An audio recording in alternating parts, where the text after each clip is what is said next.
followed the DOTT story since the very beginning. I love how you guys do things differently and how you actually put a lot of effort in what you say. So you actually execute what you say. So now that you're here, I would like to first discuss a little bit about you, your own background, what made you enter this crazy micromobility industry. And then we can go from there and talk about the whole crazy story and growth of DOTT, but also of this industry. So thank you very much. Yeah, great. Thank you, Constantine, for welcoming me. And I want to thank you also for creating, like an entrepreneur, this new podcast.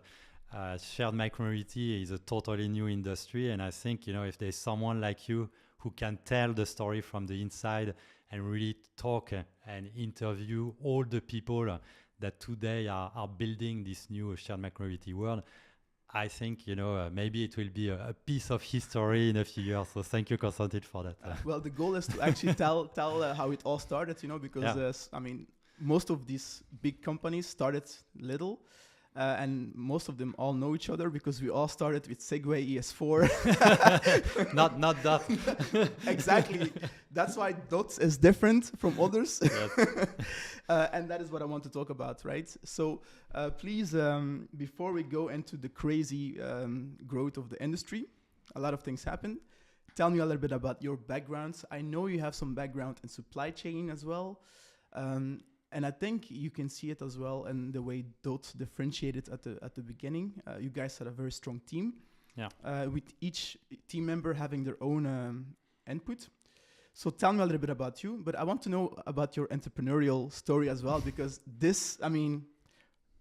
most people who will listen to this podcast know that as an entrepreneur, it's really a 24/7 job. You really give your life, and you have to be a little bit crazy, but also passionate. That's why Bike Twitter is very, passionate on Twitter. So please tell me a little bit about your drive and passion. Yeah, so obviously it's very difficult to give a full picture of me in a few minutes. But first I'm French. I come from Normandy, from Le Havre, which is a sea town, port, which was communist actually for a very long time. Really? A city also that was totally bombed during the Second World War and rebuilt. So people used to say that what's great in Le Havre, which is my hometown, is that you can still rebuild everything. So it gives a lot of potential. So maybe that's where I got my entrepreneurial spirit. Well, now you are rebuilding the micromobility industry. But I think reflecting back, it was a city which was only based on the cars. Like everyone was driving on cars, even to do a 500-meter trip to go to a shop. There were no cycling lane. The only other alternative you had was bus, but bus, was taking 30 minutes of wait, 1 hour wait, so it was not convenient at all. And just quickly reflecting on where we are and the change we are seeing, like if I'm going to come back there for Christmas to see my family, and I know already that now in this city there are cycling lanes, like literally like everywhere. There is an e-scooter operator. Unfortunately, it's not DOTT. I was going to ask when is DOTT. That's going to make me sad. I lost the tender.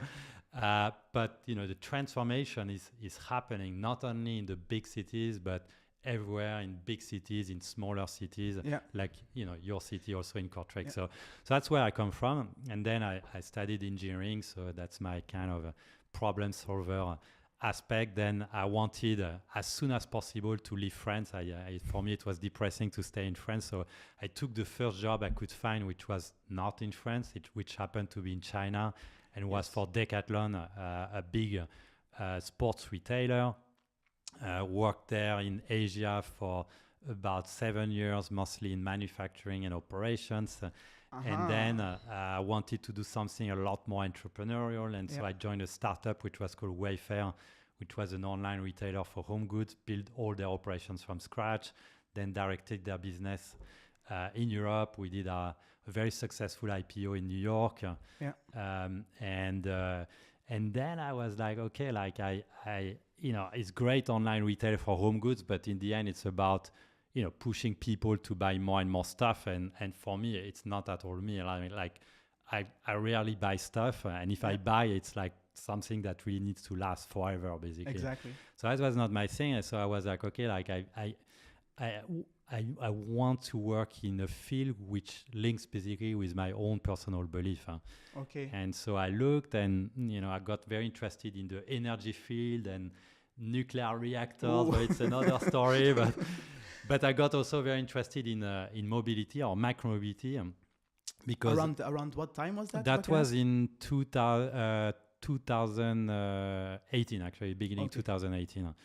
And the reason is because I lived in all these big cities, Bangkok, Guangzhou, London. There they already had the bike share, right? Singapore. And China. Yeah, but every time in these cities where I lived, like transportation was horrific. I mean, it was like huge amount of pollution. If you had to go in taxis or in cars, and you were getting stuck forever, basically in traffic and pollution. Yeah. And if you are using public transportation, it was also usually not a very nice experience. Yeah. And so I always thought, like, why are not people using, like bikes or things like that?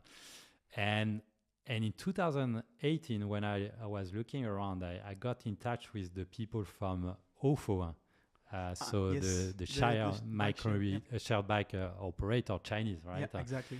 And I got really interested and really curious, because what's great, and I think they totally transformed the industry, and our industry today is because of what they did, exactly, right? Exactly. But what they did is really leveraging IoT technology with the look. Exactly, like and smartphones, basically, to enable people with their smartphones to unlock bikes in the streets, track them, manage a fleet, and then let them lock it, right? And this was transformative, and I saw that. I was, wow, like this could be a great way to get a lot of people to use bikes exactly in the cities, without having them to own or maintain basically a bike. And this is how I got into the shared micromobility industry, initially with OFO. And then I saw all the problems that existed with OFO. I saw some hardware, pictures. You saw the great, very artistic bikes all over. Pictures with a lot of bikes trashed. So there were a lot of issues, but I joined them initially, and then this is where I met a number of people, which were really passionate about the, basically bikes and micromobility and the impact it can have. We saw that, yes, it can work, we were putting bikes in the street. It was magic. People were using them without us having to do any advertising or anything, but, it did not work. And so it did not work because the bike's quality was not good, because the operations were not good, because the collaboration with cities were not good, because maybe the values, the culture of company was not great. And so that's when we decided, just after a few months, I only stayed at OFO 4 months. So I learned, but then we said, okay, we can do it better. Let's build DOTT as a European player, specialized in shared micromobility, and which aim from the beginning is to be a responsible operator. So that's a little bit my story. Sorry if it was a bit longer. Yeah, it's great to hear. But I would like to know, to know in which department of OFO that you worked at, just to know the experience that you gained there. Yeah. And what I also want to mention as well, you also mentioned it here, is that they were really pioneers in turning a bike into a shared bike. Yeah. And that really started the whole industry. Yeah. I don't think they receive enough credit. No. But that is really the basic of what turns this industry really what it is, because they made sharing. It was an amazing innovation, right? Before there were already shared bike schemes, but which obviously were relying on stations, which was extremely inflexible. It was taking forever to register. Everything was really complicated. And suddenly, very simple usage. It was very cheap.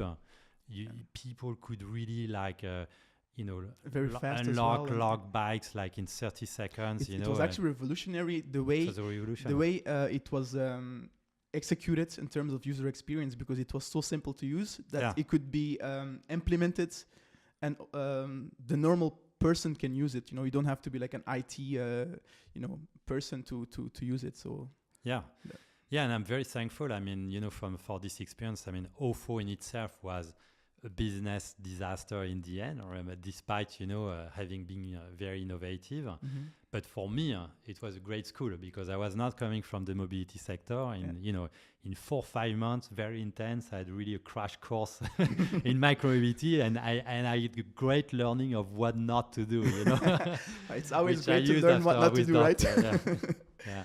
Yeah. But what I was doing otherwise, I was the head of the European business, and so my job basically at that time was to build the OFO business. So it was more business development? It was managing all everything, the operations, everything. Like a general manager? When I arrived, they had already started. So basically, they were already in trouble. So almost from day one, I had to lead a turnaround of the OFO business in Europe, cut the cost, and really make the operations a lot more efficient. But it was already too late. The company was basically bankrupt. That's a great learning school, knowing that you founded DOTT right after, right? Now it makes sense. Yeah. So that was in 2018, right? 2018, yeah. And when did you do anything in between that, or did you immediately? So you found No, we decided to close down the OFO business, I believe in July 2018. Yep.